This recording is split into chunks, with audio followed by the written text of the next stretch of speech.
What do you do when life changes in an instant and you have no control over what happens next? In today's conversation, we're talking about overcoming fear and uncertainty, why gratitude is more than just saying thank you, how to build resilience one day at a time, and why asking for help is one of the greatest signs of strength. Helping us unpack all of this is speaker, coach, author, and founder of UBI Global, Laura Bratton. After losing her vision as a teenager, Laura discovered that while we can't always control what happens to us, we can always choose how we respond. If you're facing a difficult season, struggling through change, or looking for hope and encouragement, this conversation is for you. Let's get into it. Hello, Laura, and thank you for joining the Influence Exchange today. How are you? Great. Thank you for the opportunity to be here. I'm excited. You're welcome. I'm excited to dive in and have this great conversation with you.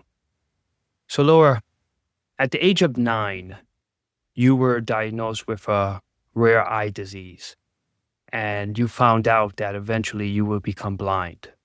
Can you please walk us through your journey from the day you found out moving forward 10 years later, please? So, the most difficult part of that diagnosis was that at the age of 9, the doctors, the medical community could not say, you will be totally blind in the next 10 years. All they could say is, you will eventually be blind. That might be 40, that might be 60. There was absolutely no indication it would happen in the next 10 years as a teenager. Sure. So that made it even more difficult because, yes, I received this life-changing diagnosis, but what was even harder is it was completely unknown. The timeline, there wasn't a timeline, which was the problem, which made it that much more difficult. So there was never this timer ticking of like, oh, I have 3 more months to see or 2 more months to see. There was never that timeline. The doctors were absolutely shocked when I lost all my vision in high school. So that made the process even more difficult. Sure. And Laura, walk us through as a teenager, just thinking maybe the next day I'm going to start losing my vision, or maybe a week, a month, a year later. What was your thought process behind it? So my very initial thought process when I first started to lose a significant amount of sight, it was denial. Oh, my vision will stop here. I can deal with this. I'll be absolutely fine. I used high school. I don't know why I used high school graduation as a timeline. By the time I graduate from high school, this will all be over. I'll have all my sight back. I tried to trick myself in that denial. That didn't last very long. What did last throughout high school was the deep, deep, deep level of grief that manifested in panic attacks, debilitating anxiety, as well as depression. Because, yes, I was deeply grieving my vision, obviously, of how hard it is to adapt to doing everything of life without sight in a new way. Yet, on top of that, I was grieving the normal teenage girl experience. And what I mean by that is I wasn't having the experience of getting my permit and driver's license and driving my first car for the first time and driving myself to school like all my friends were. So those first major markers I wasn't able to do.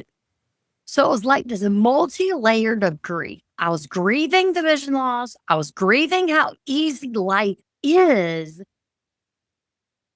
Yet I was grieving that normal teenage experience. Sure. Sure. I always say this, Laura. Anyone that may be watching or listening to this episode that may be going through something difficult in their lives, you are an inspiration. I just want to say that because your story has motivated me and inspired me. And I've been looking forward to talking to you for so long. So I want to thank you. Yes. And anyone that's watching this, I encourage you to take that step forward. And a change is difficult, but there's something behind change. You just have to have gratitude and grit, right? So, Laura, talking about gratitude and grit, how is gratitude a source of strength for you? So gratitude was a source of strength because it gave me a different frame for life. Rather than using gratitude as a platitude to cover up the pain, gratitude gave me the opportunity to say, I'm grateful not for the blindness. I am grateful for what I have to navigate through the blind. Sure. So rather than saying at the end of the day, oh, I'm so grateful to be blind. This life is easy and great as a teenager. Rather just say, I am so deeply grateful for the guide dog that helps me navigate the world. Yeah. That's the difference. It wasn't gratitude to minimize my pain. It was gratitude to support my pain. Sure. And you lost your vision in high school. So walk us through that journey. Once you became officially blind, Laura, what did you have to do to continue your everyday life from waking up in the morning, having breakfast and so on? So the hardest part of this experience was absolutely hands down the emotional experience. Yes, the figuring out all the logistics, learning the braille, learning how to use a computer software program, learning the logistics of we as a family have to rearrange our refrigerator so that I know where the milk is and where the orange juice is, where the eggs are. Yes, the day-to-day adapting was so hard and so difficult, yet that didn't even touch in comparison to the mental. And what I specifically, a very practical example of that, I was so shut down by overwhelm, by panic attacks of can't do this present, I can't do the future. This is too much, this is too hard, I can't. That was my mantra. That was my mindset. Sure. What I had to learn is how to shift that mindset from I can't to I can when I take it day by day by day. So that was probably the biggest shift along with the gratitude that I had to make was learning to literally take the day in moments, not life as a whole. So as an actor, I was overwhelmed with the present. How would I take the SAT? How would I graduate from college? Like Yeah. all these things and my parents are like, wow, yeah, they graduated from grade. Yeah, Sure, let's help sure. you, right? So I had to learn getting up for the day, getting dressed, getting breakfast, getting to school on time. That's the accomplishment for the day. Sure. So I had to learn how to take the day in chunks rather than the mental overwhelm of the present and the future. So definitely the physical changes were hard, but the emotional changes, because I thought I no longer worthy. I no longer had meaning. I no longer have purpose in the world. Like I might as well not even exist if this is my new normal, because I was operating in the framework that I wasn't in. Sure. And Laura, you use an important word, mindset. And if anyone is watching or listening and they may say, okay, what is mindset? So, Laura, explain to us your definition of mindset. That's a great question. I want to frame it circling back to the gratitude. Sure. So, mindset is what we can control when we feel like everything else is out of control. I could not control the fact I was going blind. I could control my mindset. So our mindset is the thoughts that we have that feed our brain. And how we approach that mindset, for me, is the key. Because I have options.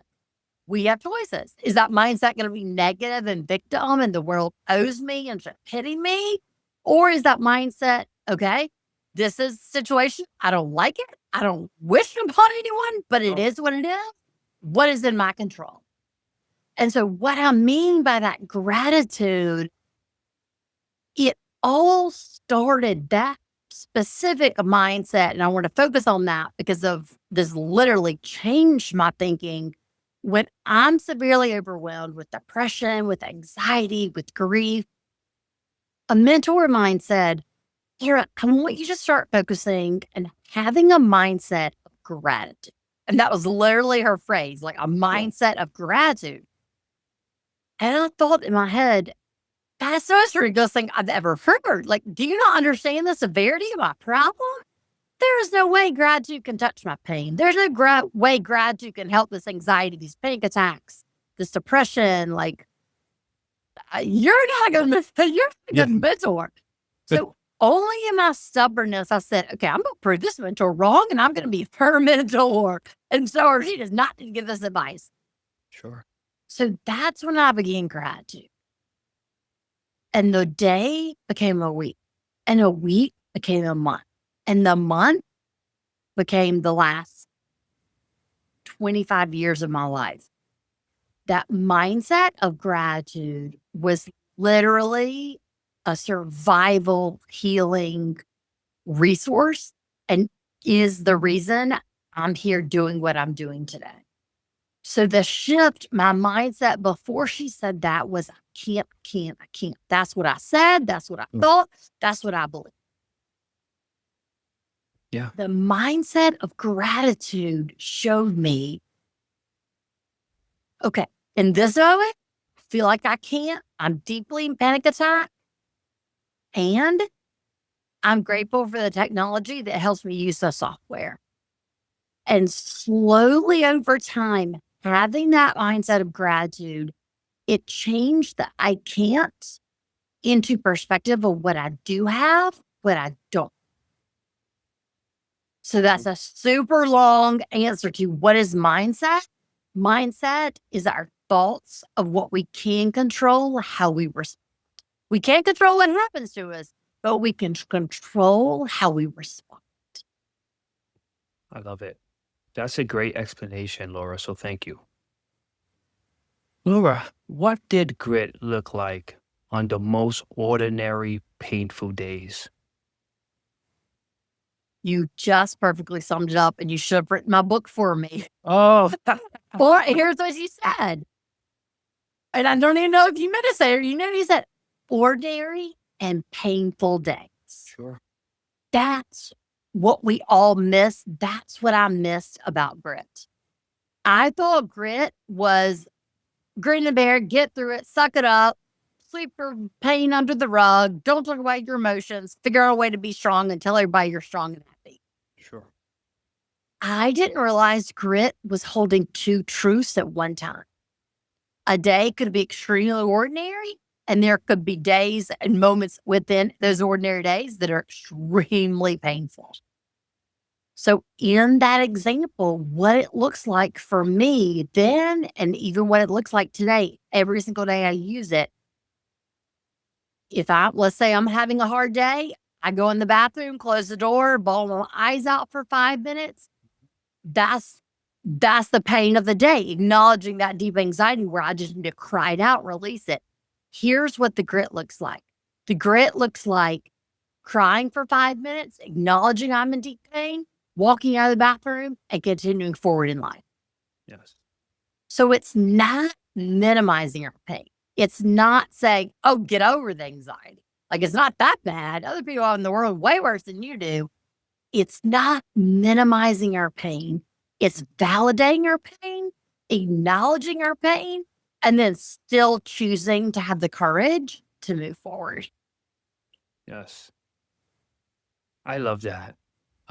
Because my next question to you is going to say, how did you begin to move forward? And that's where what you said was so brilliant. The Yeah. ordinary, starting with those ordinary everyday moments of honestly, the grit began by receiving help. There was so long where I fought against, I don't need help. Like I literally said to my mom, I don't need to go see a therapist. This is Yeah. in high school. Like, seriously? Okay. Like, let's see how that goes for you. And I even said to her, like, then the first time I went, I was like, okay, well, she has a package of 10 sessions. Let's just go ahead and sign me up for that. And then that's all I need. I was so resistant to help because I thought receiving help was a weakness.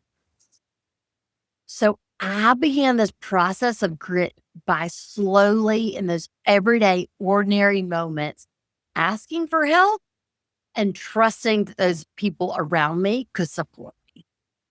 And that takes a lot of grit because that feels like weakness. That feels like the worst thing in the world we can do for our self confidence. Yet we need each other. We need that healthy interdependence. So the grit began by asking for help and trusting others to provide that help. Absolutely. Laura, how important it is to have a good support system. It's the reason I'm here today. I love it. And I do not mean that cliche like a cute Hallmark card. I don't mean that like a cute little post on Facebook or Instagram. Like, I mean that very literal. A good support system taught me and restored in me my confidence, my belief in myself, the belief that I am enough, the belief that I still have gifts. The support system gave me the foundation then to have the grit and the gratitude for myself. So yes, cannot say enough about support system is our lifeline. Sure. It is. Having the right people motivating you, talking positive, not bringing that negativity into your life, our lives, it's critical. Yeah. And I can speak, my own self, having my support system when I'm going through a challenge in my life is important because once you have those negative thoughts, then your mindset is completely different. So, Laura, you are the founder of UB Global. Talk to us about that. So first I want to talk about my passion and why I created it. So the passion, the drive, the motivation circles back to that support. Because I had such incredible support, I was then able to accept and receive that grit for myself and that gratitude and say, okay, what is my purpose? What is my gifts in this world? So I wanted to be that support system to others. I was deeply passionate about being that support to others in the world. So through the organization, I do speaking to organizations, corporations, associations, and I also do one-on-one coaching. So again, the goal is to speak to organizations that are going through a specific change that's major, that they need support. How do I navigate through this change? And so I tailor it very specifically to the change they're going through and talk about how they can use grit and how they can use gratitude to navigate through so the change doesn't just overwhelm them, shut them down. At the same time, the coaching is on an individual level, yet we're doing the same process, taking their specific change that they're going through and saying, okay, how do they need to apply grit? How do they need to apply gratitude in their life? So, and again, the whole passion was to be that support system to others as I had received. Sure. So, Laura, if someone is going through maybe the same challenges you had, and they come to you and say, Laura, I'm stuck and I don't know how to move forward, what would be your advice for that individual? my advice for that individual would be the same advice for anyone going through any kind of change, adversity, loss, grief. It doesn't have to be just specifically you're losing your sight, you're going blind, just any kind of change that you were not expecting. The clients that I work with, my first advice always is validate how difficult you're going through is. Sure. And the reason I'll say that is because in my own life and in so many people I've worked with, we get stuck because we instantly want to move forward. We instantly want to jump from A to Z. We don't want to go A, B, C, D, E to get to Z. We want to go from A, adversity, Z, into the alphabet. Let's come up with a solution like the change never happened. Mhm. That gets us stuck. When we stop to take the time, when we stop to validate, okay, this is really hard. This is stressful. This makes me angry. Can't believe this happened to me. This was not the plan I had for my life. This is not the plan I had for my child. Whatever it is, once we name that, then we have the power to figure out what we're going to do with it.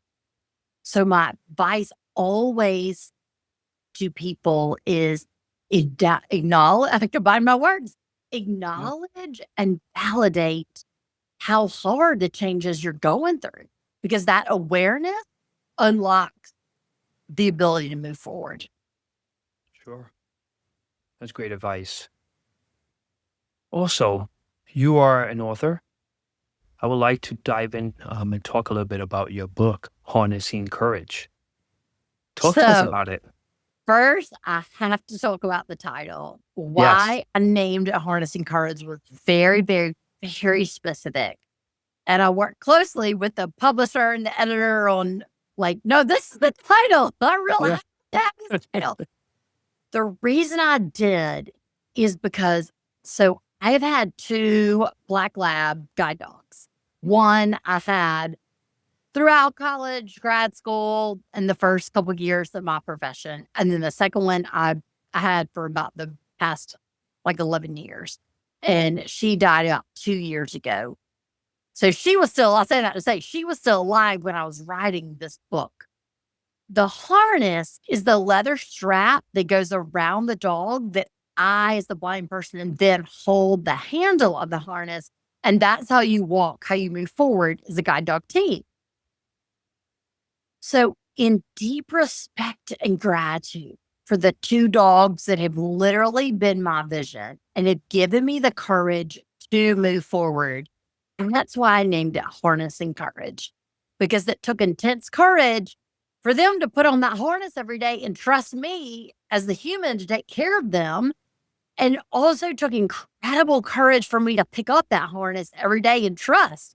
I don't know, is the 65 Black Lab, that Black Lab really going to be are you sure about that squirrel over there? You know, she's going to be more wise than that squirrel in the tree. Yeah. So it was an honor and a way to respect those 2 guide dogs. And then throughout the book, yes, I talk about the grit. Yes, I talk about the gratitude, but I also say, where do we each need to apply and harness the courage every day in our lives? In that, what you said, the ordinary and the pain. I love that. That is great. I will be posting the links for Amazon on the episode description. So thank you. That is fascinating. I'm looking forward to picking up a copy myself. I have not had the opportunity prior to this interview to pick up your book and read it. What was your mindset behind creating the book? So my mindset was similar to creating the organization. I was passionate about being a support to others in this world going through change, going through loss. And my mindset of writing this book was to give people permission to have this understanding of grit and have this understanding of gratitude that you and I have talked about that has been that healing resource for me. I wanted to have that mindset out in the world to give people permission to validate their pain, to acknowledge where they are, and then to have a resource to move forward. So I did not want to create a book that was a rah rah, do these steps and you'll have a Yeah. happy life. I wanted to have a book that said, life is hard. Life is unexpected, the twists and turns and upside downs that we have no clue is going to happen. And yet we can still keep going through these resources. So that was my mindset for creating the book. I love it. So, Laura, what is your inspiration today? My inspiration today is to empower others to recognize the grit and the gratitude and the gifts within themselves. So my inspiration is not saying, "Oh, you're so strong, you're so great, you can do it." Is not to be the cheerleader. It's to highlight the strength and the gifts within individuals and organizations and allow them with that awareness to then say, "Oh, this is the mindset I can have to move forward." So again, it's not that let me be your rah rah cheerleader, is to draw out of you your strength so that you can use grit and you can use gratitude to navigate forward whatever life brings. Sure. We spoke a lot today about gratitude and grit. And I first asked you about grit and your definition. Now I'm going to ask you about gratitude. What is your definition of gratitude?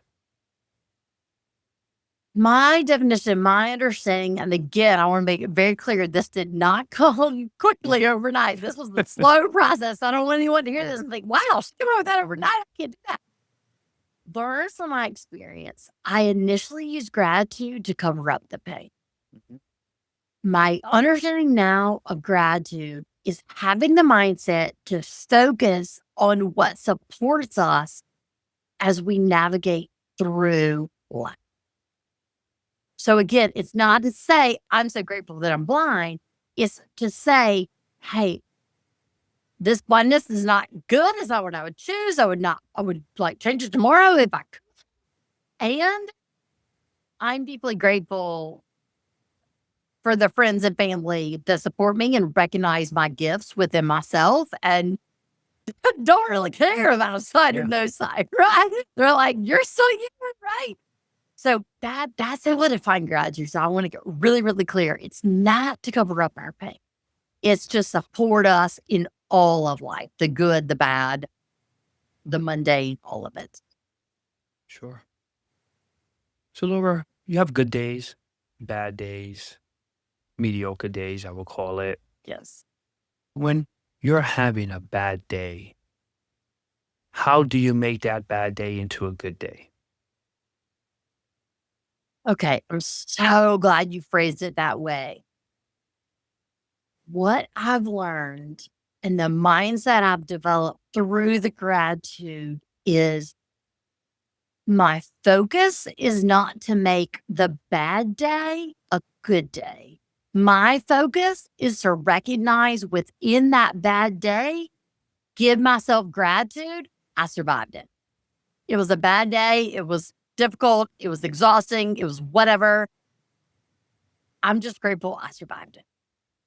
So the goal is not to turn the bad day in a good day, to take those bad days and just acknowledge this was a really bad day. And I'm thankful it's over and I'm thankful I made it through. So do you see that? Am I clear about that difference? Yes. It's not to try to make it what it's not. It's to say this is what it was. And in that bad day, I survived. Love it. I love it. Again, I constantly say this because, Laura, if you and I talking today through this conversation has touched one, 5, or 10 people, we have done our job for the better, right? That's the purpose of the influence exchange, is to hear stories like yourself, share our message, our mission, and hopefully touch others that's feeling stuck and deep inside don't know where to go or how to move forward or who to talk to. Maybe they don't have a support system. So from our message, it's clear, and I just want to let the audience members know that Laura's here. She's a coach. Reach out. If you're feeling stuck, she will coach you, give you that advice that you maybe be looking for. So Laura, I usually like to ask my guests one final question. What final thoughts or message you would like to share with the world? So the final thought would be to know and trust. And even if you don't believe it within yourself, believe it in the conversation that we have had. You are enough. Mm. And what I mean by that, and the reason I say that is because in the midst of change, in the midst of trauma, in the midst of adversity, in the midst of all that we go through that is unexpected and out of our control, we often feel it makes us less than. That we were enough, but all of a sudden now we're not enough because of the situation.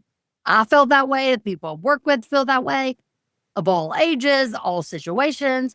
So I just want to give people that permission to know and trust you are enough. Even in the worst of situations that have happened in your life, you are you and you are enough. I love that, Laura. Thank you for sharing. Well, Laura, you are such an inspiration, incredible human being. And I want to thank you personally for coming on the show today and speaking with myself, my audience, and your audience. So thank you again. And I look forward to the next time we connect. Before I go, I just want to say thank you. Thank you for pressing play. Thank you for listening. Thank you for watching on YouTube.